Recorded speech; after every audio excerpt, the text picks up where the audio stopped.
Good evening, everyone. I know you all are probably like, whoa, glasses. Yes, I wear glasses. I didn't have them on for the speech of introduction because I was closer to the camera because I was sitting down.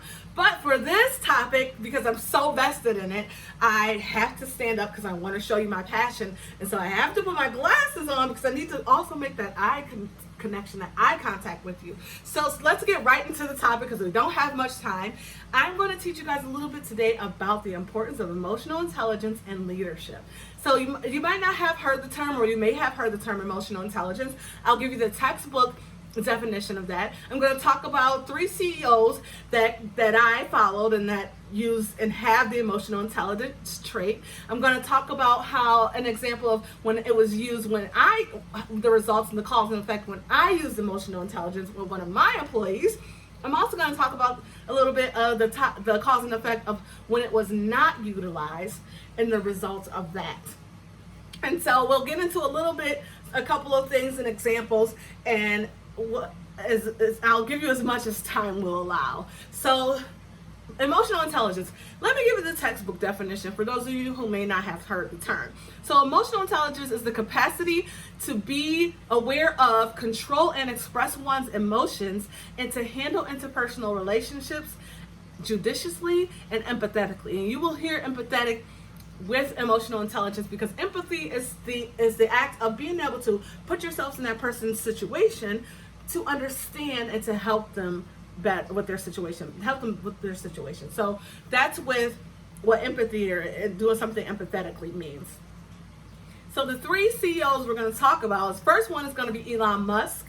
He is the CEO of Tesla. We're going to talk about Indra Nooyi. She's the CEO of Pepsi. And then we're going to talk about one CEO that I admire is Richard Branson, and I'll tell you why I admire him. And he is the founder of Virgin Mobile and Virgin Company. So Elon Musk, he carries the emotional intelligence trait, and it was expressed recently when he sent out an email blast to not only his employees but his investors, thanking them for sticking with him even though he was told that the electrical car wasn't going to work. They made it work. They made his dream come true. He sent out a big email on a platform, used this platform to show everybody that he appreciated his employees and his investors. That's important because you need to, in leadership, if you need to teach your employees, show your employees that you appreciate them. You have to show them appreciation, that they're just not a number. Because if you show them appreciation, that drives them to go through and to follow your vision and to help you be successful. Indra Nooyi, she did something that I found so amazing. And it exudes emotional intelligence. She sent a letter to the employees' parents, thanking them for how they raised their children and thanking them for the successful people that they brought into this earth. That's amazing. She understands the foundation of family, and that the employees are bigger. They're just not a number. They contribute a big amount, if not all of the success of your company and of your vision. So she understood that portion. Richard Branson, the reason why I admire him because he lives on the same principles that I live on when it comes to the people that work for you. And you have to have this if you want to be a successful leader and if you want to be able to make people to create successful people. He quotes, and this is my favorite quote that he says, "Clients do not come first, employees come first." If you take care of your employees, they will take care of your clients. What I call my employees are internal customers, because you can't tell your employees and teach them, hey, you have to show empathy to this customer. You have to take care and treat this customer as great because they're the reason why we're in company and they pay our salary dollars. You're not going to get nobody's buy-in like that because you have to practice what you preach as a leader. So you have to treat your internal customers, your employees, like you teach them to teach the customers because they make the business run. You can't run a company by yourself. And then without the employees, you don't have customers because you don't have anyone to run your business. I mean, that he always showed passion and excitement about his employees, and that's why I admire him as a leader. So one term that you will hear also that you may look into is self-awareness when it comes to emotional intelligence. Self-awareness. So there's a book, it's called Leadership 2.0. It's by Travis Bradberry and Gene Greaves. And here it is right here, Leadership 2.0. And they talk about, in the book, they say it best. They talk about self-awareness. And what they state is that self-awareness is a foundational skill. And when you have self-awareness, it makes it easier to utilize your other emotional intelligence skills. So, because you have to be self-aware. Speaking of self-awareness, let me give you a little bit of a little story about when I had to use emotional intelligence. But first, I had to become self-aware. So there was an employee. He came. He was new, and I had a new team of associates. He came to the company from another call center environment for another major company where he was a supervisor at, but they had layoffs, so he was a subordinate now. And so, to me, at first, I had to be self-aware that I'm like, this guy thinks he's a know-it-all. He doesn't listen to me, and he's not being successful. And I know he could do better. Why isn't he listening to me? And I had to be self-aware, and I had to say, hey, Sharon, I had to take a step back and empathize. How would you feel if you went from being a supervisor to a subordinate, and you know that you have what it takes to be a leader, you were successful in it, but now you have to start from scratch because he had to come in entry level. How does that feel? So I said, I'm going to step back and let him figure it out because, I took the self-awareness part and the emotional intelligence to say, this guy's going to figure it out because he has the skills because he's done this before. He's been in leadership. He knows what it takes. So he struggled in it. So what I did is step back. I didn't coach him on a metric. I just constantly talked to him in coaching sessions about how, the good jobs that he was doing the other things. But there's one metric that he struggled with, and it was a big portion of his goal, of being the goals. So the one day he finally turned to me and was like, Sharon, what am I doing wrong? And I was able to coach him to success, and he exceeded the goal in that particular metric.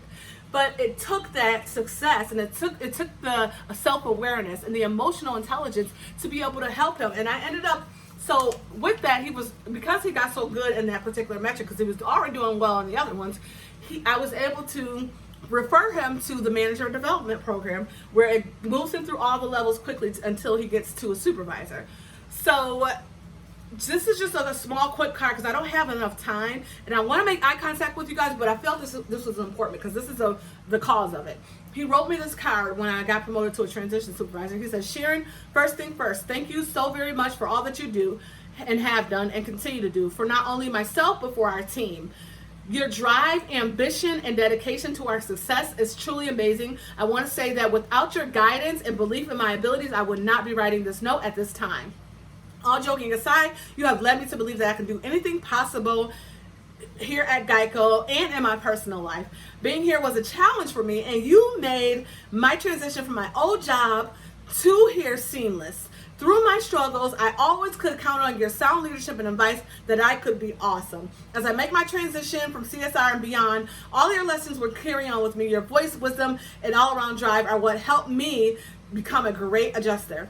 So that was the result of me being able to step back, use emotional intelligence, be self-aware, and say, hey, you know what? How would you feel in this situation? And it resulted in he's going to be a supervisor in the next couple of months. And he had only been with the company for a year. He had just started there. So let me give you the example real quick before we run out of time of when it did not happen. Emotional intelligence trait, the supervisor did not have it. So what happened was I was a transition supervisor, and there was a transgender adjuster that just started. So these are new hires. So everyone kept calling him or her, but I addressed him as him because I wanted him to know that, hey, we're in this together. We understand that you're going through this transition, so we're going to respect that. All the other soups, they kept forgetting and not really being self-aware that they were calling him or her. They weren't self-aware. They didn't use their emotional intelligence. So this adjuster came to me and they said, you know what, Sharon? I wish you were my supervisor because I'm sure I would have had a better experience with the company. But I'm coming to you to resign because I want you to know that you inspire me, and you're the only person that called me a him and respected that I was transitioning. And they quit. They left the company because they said specifically they felt like a number because no one used no one was self-aware. No one was empathetic to the situation that he was going through with his transition. No one cared to even step back and think about it. All they did was just treat them like a number. They didn't use any emotional intelligence, and that was a loss of a great employee. That is a result of not using it. And so I want to share with you guys, there's another book. It's called Leadership in Quotes. It's by Charles Phillips. You want to get this book. It has so many great leaders in there that has given so many quotes and stuff that you can kind of live and walk by to help you on your emotional intelligence journey. You guys may still probably have that trait, but I hope that you see through my examples today and my speech the importance of utilizing it, not only if you're in leadership, but even at work, even if you're just an employee and not in management, or even at home, even in your personal life. How important it is, and how it affects your relationships, and how it can change the dynamic and help people buy in and have the vision and believe in you. The last quote from this book that my team gave me when I got promoted, it's by Sheryl Sandberg, and she said, leadership is about making others better as a result of your presence and making sure that your impact lasts in your absence. And thank you very much for your time. That's the importance of leadership and emotional intelligence and leadership. Have a great night.